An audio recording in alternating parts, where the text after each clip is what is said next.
I want to tell two things about Rav Kook. My mother told me, my mother never saw Rav Kook. My mother is telling over what she heard from her father about the feibelson. My mother told me that Rav Kook had 5 stones in his hand, even on Shabbos. Because it says that David HaMelech had Chamisha Chalukei HaNachal, 5 stones. It said Shema Yisrael, Hashem Elokeinu Hashem. Emet. And then he threw it, he said Echad.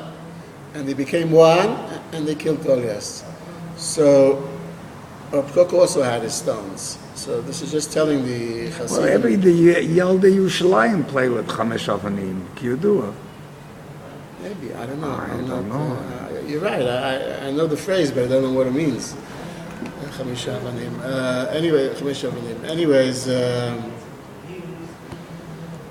if they look in Tzvi Yehuda's Machsan and they find an envelope with 5 stones, the Hasidim of Kook should know what it is. It's these 5 stones. Those 5 stones are also missing among all the missing objects. Even the 5 stones got lost. Another thing, when my zadie said to Rav Kook, he's not going back to Lita, Rav Kook said, "Come to me to Eretz Yisrael." And my zadie didn't want, because obviously it was terrible machlekes. And the fact that Rav Kook went back is a miracle. Rav Kook should have stayed in New York and become the chief rabbi of New York. Oh, halavai. What is he doing? What is he doing? Who needs him in Eretz Yisrael? He's just making himself tzoros. Who's he helping?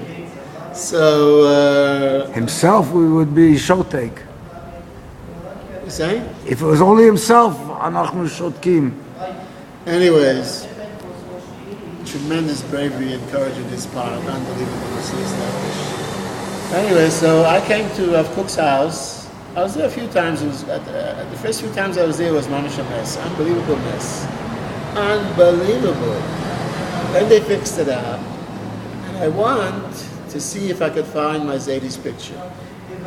About how many years ago was this?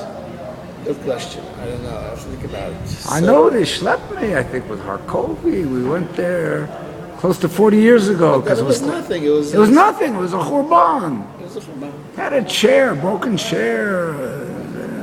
Now they made it like the Rebbe's chair. They fixed it up nice. Yeah. So I went into the base medrash. It was all fixed up nice. And somebody came over to me. He said, he's Rav Kook's grandson, Shlomo Ranan. Ah, from Beit Vagan.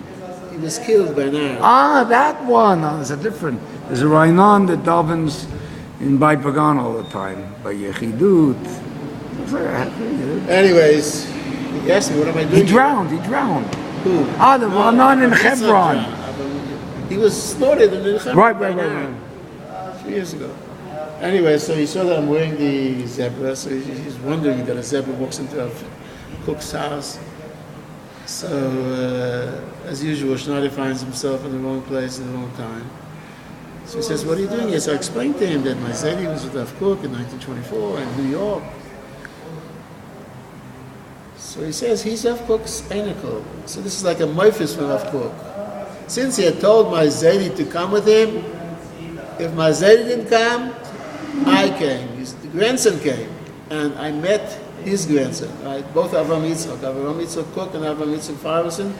The 2 grandsons met in Rav Kook's house in Yerushalayim, and the circle was completed. Okay. Now I want to.